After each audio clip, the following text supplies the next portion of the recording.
మారిన ప్రజల జీవనశైలి కారణంగా వయసుతో నిమిత్తం లేకుండా రుగ్మతలకు గురవుతున్నందుకు ఆరోగ్యాన్ని కాపాడుకునేందుకు ప్రతి ఒక్కరూ కృషి చేయాలని జీజీహెచ్ లాప్రోస్కోపిక్ శస్త్రచికిత్సా నిపుణులు డాక్టర్ టి అభిలాష్ పేర్కొన్నారు. బోట్ల ఉద్యానవనంలో వాకర్స్ సంఘం ఆధ్వర్యంలో జరిగిన ఆరోగ్య అవగాహన కార్యక్రమాన్ని ఉద్దేశించి ఆయన మాట్లాడారు. శరీరానికి సరైన వ్యాయామం లేకపోవడం, మారిన ఆహారపు అలవాట్లతో అనారోగ్యంతో మరణించే వారి సంఖ్య రోజుకి పెరుగుతుందన్నారు.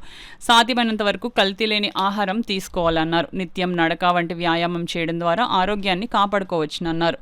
రోగనిరోధక వ్యవస్థ బలంగా ఉంటే జబ్బులు రావని, లేకుంటే శరీరం లోపల రకరకాల అవయవాలు దెబ్బతినే అవకాశం ఉందన్నారు. ముఖ్యంగా ఈ వేసవి కాలంలో తేలిగ్గా జీర్ణమయ్యే ఆహారాన్ని తీసుకోవాలని డాక్టర్ అభిలాష్ తెలిపారు.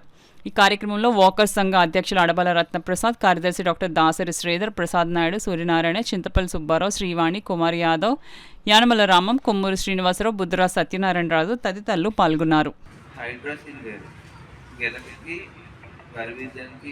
కన్ఫ్యూజ్ అవుతుంటారు. గిలక అంటే హెర్నియా, హైడ్రోసిల్ అంటే వరివేజు. అది ఎలా వస్తుంది, ఎందుకు వస్తుంది? వయసు రీత్యా పెరిగి కొద్ది కొంతమంది హార్డ్ వర్కర్స్ ఉంటారు. మీలో కూడా ఇప్పుడు ఇళ్లలో ఆరోగ్యంగా ఉన్నాం కదా, మనం మోసేయగలం అని చెప్పి బరువులు మోసేస్తూ ఉంటాం. కింద సిలిండర్ తీసుకొచ్చేది పైకి, లేకపోతే ఇంట్లో సామాన్య కొన్ని అక్కడికి పెద్ద బకెట్లు ఇవన్నీ వేడి చేస్తూ ఉంటాం. వాటి వల్ల వస్తాయి. కొంతమంది స్వతహాగా ఏంటంటే ఓన్లీ గజ్జల్లో మేల్కి గజ్జల్లో వస్తాయి.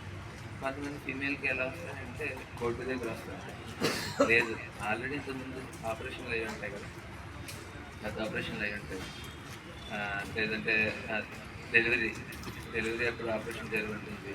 అలాంటి ఆపరేషన్కి వయసు పెరిగే కొద్ది ఏమవుతుందంటే మజిల్ వాల్ వీక్నెస్ రావడం వల్ల,